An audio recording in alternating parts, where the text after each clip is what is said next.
ಬರಿಸಿ ಮೆತ್ತಗೆ ಮೆತ್ತಗೆ ಕರೆದವ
ಜವರಯ್ಯ ಬೋರಯ್ಯನ ಪದವಿ ಆರ್ಕೆಸ್ಟ್ರಾ ಕೇಳಿದಿರಾ?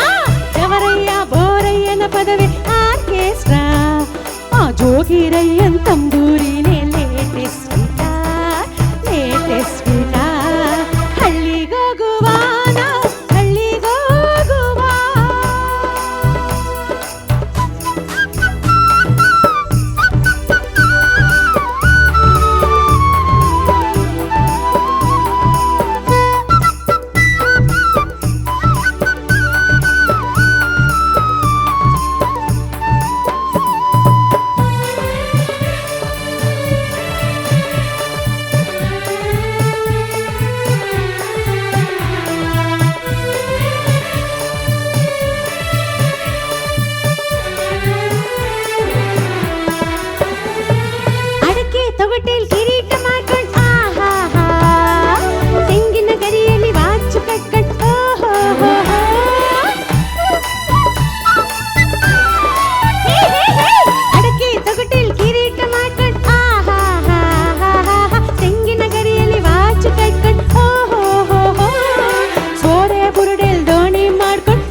ಆ್ಯಕ್ಚುಲಿ ಗೌತಮಿ ಬಂದಾಗ ಫುಲ್ ಶಾಲ್ ಎಲ್ಲ ಹೊತ್ಕೊಂಡು ಸ್ವೆಟರ್ ಎಲ್ಲ ಹಾಕೊಂಡು ಅವ್ರ ಗೆಟಪ್ನ ಎಲ್ಲೂ ರಿವೀಲ್ ಮಾಡೋದಿಲ್ಲ, ಏನಿದ್ರು ರಿವೀಲ್ ಮಾಡೋದು ಸ್ಟೇಜ್ ಮೇಲೇ.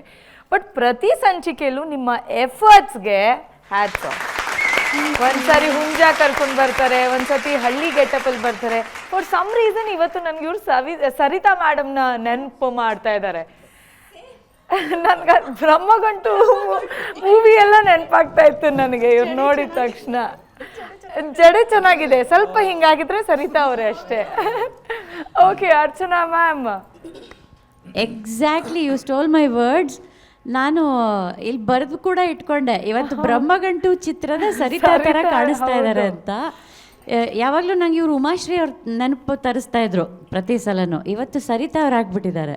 ಹೌದು ಮ್ಯಾಮ್. ಆ್ಯಕ್ಚುಲಿ ಮ್ಯಾಮ್, ನನ್ನನ್ನು ನೋಡೋಕ್ಕೆ ನಮ್ಮ ಮನೆಯವ್ರು ಬಂದಾಗ ನಮ್ಮ ಅತ್ತೆ ಹಾಗೆ ಹೇಳಿದರು ಮ್ಯಾಮ್. ಏನು ಸರಿತಾ ಅಂತ? ಸರಿತಾ ಥರನೇ ಕಾಣಿಸ್ತೀವಿ.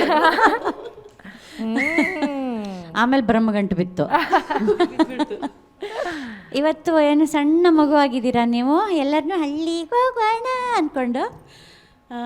ಇವತ್ತಿನ ದಿವಸಗಳಲ್ಲಿ ಹಳ್ಳಿಗಳಲ್ಲಿ ಈ ಆಟಗಳೆಲ್ಲ ಇರೋದಿಲ್ಲ ಮ್ಯಾಮ್, ಎಲ್ಲ ನಾವೆಲ್ಲ ಸಿಟಿಗೆ ಹೌದು ಹೌದು. ಸೊ ಅದೊಂದು ಜೋಶ್ ಇರಲಿ, ಚೆನ್ನಾಗಿ ಮತ್ತೆ ಹೋಗೋಣ ನಾವು ನಮ್ಮ ಹಳ್ಳಿ ನೆನಪನ್ನ ತಗೋ. ಇಲ್ಲ, ತುಂಬ ಒಳ್ಳೆ ಮೆಸೇಜ್ ಕೊಟ್ಟಿದ್ದೀರಿ ಈ ಹಾಡಿನ ಮೂಲಕ. ಆ ಹಳ್ಳಿಯ ಆಟಗಳಲ್ಲಿ ದೇಹಕ್ಕೆ ಹುರುಪನ್ನು ಕೊಡೋವಂಥ, ವ್ಯಾಯಾಮ ಕೊಡೋವಂಥ ಒಂದು ಕಸರತ್ತು ಇರ್ತಾಯಿತ್ತು, ಹಾಗೆ ಕ್ರಿಯೇಟಿವಿಟಿ ಕೂಡ ಇರ್ತಾಯಿತ್ತು. ಪ್ರತಿಯೊಂದರಲ್ಲೂ ಏನೋ ಒಂದು ಹೊಸದನ್ನು ಕಲಿತಾ ಇದ್ರು ಮಕ್ಕಳು. ಇವಾಗ ಇಲ್ಲಿ ಪೇಟೆಯಲ್ಲಿ ಮೊಬೈಲ್ ಹಿಡ್ಕೊಂಡು ಜನರಿಂದ ದೂರ ಆಗಿ ಅವರೇ ಅವ್ರ ರೂಮ್ ಒಳಗೆ ಅವ್ರದ್ದು ಗ್ಯಾಡ್ಜೆಟ್ಗಳನ್ನು ಹಿಡ್ಕೊಂಡು ಇಲ್ಲ ಸಲ್ಲದ ರೋಗಗಳನ್ನು ಮೈಗೆ ಅಂಟಿಸ್ಕೊತಾ ಇದ್ದಾರೆ. ಹಳ್ಳಿನೆಲ್ಲ ಯೂಟ್ಯೂಬಲ್ಲೇ ನೋಡ್ತಾ ಇದ್ದಾರೆ. ಹಾಂ, ಹಳ್ಳಿನ ಯೂಟ್ಯೂಬಲ್ಲಿ ನೋಡ್ತಿದ್ದಾರೆ ಹೊರತು ಏನು ದೇಹಕ್ಕೆ ವ್ಯಾಯಾಮ ಇಲ್ಲ, ತಲೆಗೂ ಕಸರತ್ತಿಲ್ಲ, ಏನೂ ಇಲ್ಲ. ಸೊ ಈ ಥರದ ಒಂದು ಸನ್ನಿವೇಶದಲ್ಲಿ ನಾವೆಲ್ಲ ಇರುವಾಗ ನೀವು ತುಂಬ ಒಳ್ಳೆ ಮೆಸೇಜನ್ನು ಈ ಹಾಡಿನ ಮೂಲಕ ಕೊಟ್ರಿ. ಹಳ್ಳಿಗೆ ಹೋಗಬೇಕು, ಅಲ್ಲಿ ಎಷ್ಟೊಂದು ಆಟಗಳು ಕಣ್ಮರೆ ಆಗ್ತಾಯಿದೆ, ಅದನ್ನೆಲ್ಲ ಮತ್ತೆ ಬಹುಶಃ ಯಾರಾದರೂ ಇಲ್ಲಿಯ ಸ್ಕೂಲ್ಗಳಲ್ಲಿ ಇಂಟ್ರೊಡ್ಯೂಸ್ ಮಾಡಿ ಮಕ್ಕಳ ಹತ್ರ ಎಲ್ಲ ಆಟ ಆಡಿಸಿದ್ರೆ ತುಂಬ ಚೆನ್ನಾಗಿರುತ್ತೆ. ತುಂಬ ಸುಂದರವಾಗಿ ಸಣ್ಣ ಮಕ್ಕಳ ಧ್ವನಿಯನ್ನು ಮಾಡಿಕೊಂಡು ಒಂದು ಬಹಳ ಹೊಸ ಪ್ರಯತ್ನ ಮಾಡಿದ್ರಿ ಹಾಡಿನ ಮೂಲಕ. ಸಣ್ಣ ಪುಟ್ಟ ಫೈನ್ ಟ್ಯೂನಿಂಗಿನ ಅವಶ್ಯಕತೆ ಇತ್ತು ಅನ್ನೋದು ಬಿಟ್ಟರೆ ಅತ್ಯಂತ ಸುಂದರವಾದ ಪ್ರಸ್ತುತಿ. Hats off to your efforts. Thank you so much. God bless you. Thank you ma'am. Muniraju sir. ಏನು ಹೇಳೋದು, ಈ ಹಾಡಿಗೆ ನನ್ನ ವರ್ಣನೆ ಮಾಡಲಿಕ್ಕೆ ಸಾಧ್ಯನೇ ಆಗ್ತಿಲ್ಲ. ಒಂದು ಜನಪದ ಶೈಲಿಯ ಹಾಡು ಇದು. ಆದರೂ ಕೂಡ ನಿಜವಾಗ್ಲೂ ನಾನು ನನ್ನನ್ನು ಒಳಗಡೆ ನೋಡ್ಕೊಳ್ತಾ ಹೋಗ್ತಾ ಇದ್ದೆ. ಪ್ರತಿಯೊಂದು ಹಂತದಲ್ಲೂ ನನ್ನನ್ನು ನಾನು ನೋಡ್ಕೊಳ್ತಾ ಇದ್ದೆ. ಹೌದಲ್ಲ, ಇದೆಲ್ಲ ನಾವು ಮಾಡಿದ್ವಲ್ಲ, ಈಗಿನ ಮಕ್ಕಳಿಗೆ ಇದು ಯಾವುದೂ ಸಿಗ್ತಿಲ್ವಲ್ಲ ಅನ್ನೋ ಒಂದು ಸಂಕಟ ಆಗ್ತದೆ. ಅವ್ರಿಗೆ ಹೇಗೆ ಹೇಳಬೇಕು ಅಂತಲೇ ಗೊತ್ತಾಗಲ್ಲ ನಮಗೆ. ಈ ಥರದ್ದೆಲ್ಲ ಬರೆದಿರೋದು ಕಿಲಾರ ರವಿಯವ್ರು ಬರೆದಿರೋದು. ಅವ್ರಿಗೂ ದೊಡ್ಡ ಸಲಾಮ್ ಕೊಡ್ರಪ್ಪ, ಚಪ್ಪಾಳೆ ಕೊಡ್ರಪ್ಪ. ಇವತ್ತಿನ ಮಕ್ಕಳು ಇದನ್ನೆಲ್ಲ ನೋಡ್ಲಿಕ್ಕೆ ಸಾಧ್ಯನೇ ಇಲ್ವೇನೋ ಅನ್ನೋಷ್ಟು ಮೊಬೈಲ್ಗಳು ಇಟ್ಕೊಂಡು ಕೂತ್ಕೊಂಡ್ಬಿಟ್ಟಿರ್ತಾರಲ್ವ. ಅವ್ರಿಗೆ ಆ ಜನಪದದ ಮತ್ತು ಹಳ್ಳಿಯ ಜೀವನ ಅರ್ಥವೇ ಆಗಿಲ್ಲ. ಜೀವನದ ಮೌಲ್ಯಗಳೇನಾದರೂ ಅರ್ಥ ಆಗಬೇಕು ಅಂದರೆ ಹಳ್ಳಿಯ ಬದುಕಿಗೆ ಹೋಗಬೇಕು, ಅಲ್ಲಿ ಅರ್ಥ ಆಗುತ್ತೆ. ಆ ಹಳ್ಳಿ ಜೀವನನೇ ಚಂದ. ನನ್ನ ಜೀವನ ನೆನಪಿಸಿದ್ರಮ್ಮ. ಇವಾಗ ನೀವೇನೇನು ಹೇಳಿದ್ರಿ ಅದಷ್ಟು ನಾನು ಮಾಡಿದ್ದೀನಿ, ಅದಷ್ಟು ಆಡಿದ್ದೀನಿ.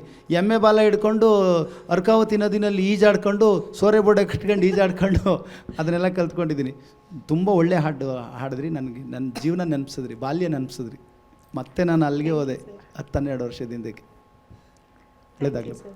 ಇವತ್ತಿಗೂ ನಮ್ಮ ಮನೆಯಲ್ಲಿ ಹಾಲು ಕರಿತೀನಿ ಸರ್. ನಮ್ಮ ಮನೇಲಿ ಹಸು ಎಲ್ಲ ಇದ್ದಾವೆ, ಹಾಲು ಕರಿತೀನಿ, ಹೊಲಕ್ಕೆ ಹೋಗ್ತೀನಿ, ಅಲ್ಲಿ ಏನೇನು ಕೆಲಸ ಇದೆಯೋ ಆ ಕೆಲಸ ಎಲ್ಲ ಮಾಡ್ತೀನಿ ನಾನು.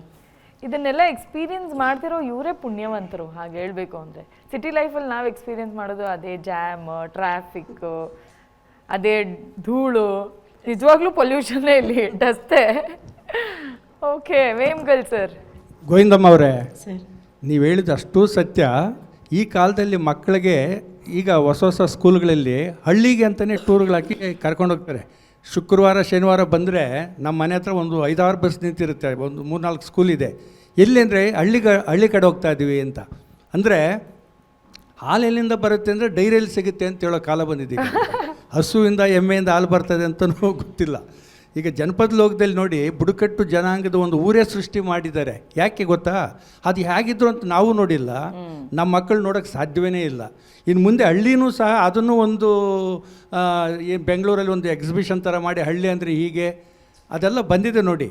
ರಂಗೋಲಿ ಅಂತ ಒಂದಿದೆ, ಇದ್ರ ಹತ್ರ ನೀವು ನೋಡಿರ್ಬೇಕು, ಸಂಪಿಗೆ ಹಳ್ಳಿ ಹತ್ರ ಅಲ್ವಾ ನೀವು? ಹಾಂ ಎಲ್ಲ ಅದಲ್ಲ, ಇದ್ರ ಹತ್ರ ಇದೆ, ನಿನ್ ಸಿಟಿಲಿದೆಯಾ ಸಂಪಿಗೆ ಹಳ್ಳಿ ಹತ್ರ.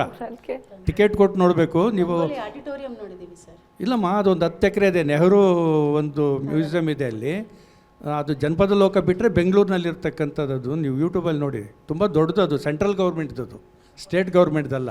ಹಾಂ, ಸಂಪಿಗೆ ಹಳ್ಳಿ, ಅದೇ ಶ್ರೀರಾಮ್ಪುರ ಸಂಪಿಗೆ ಹಳ್ಳಿ, ಹೆಬ್ಬಾಳ ಹತ್ರ.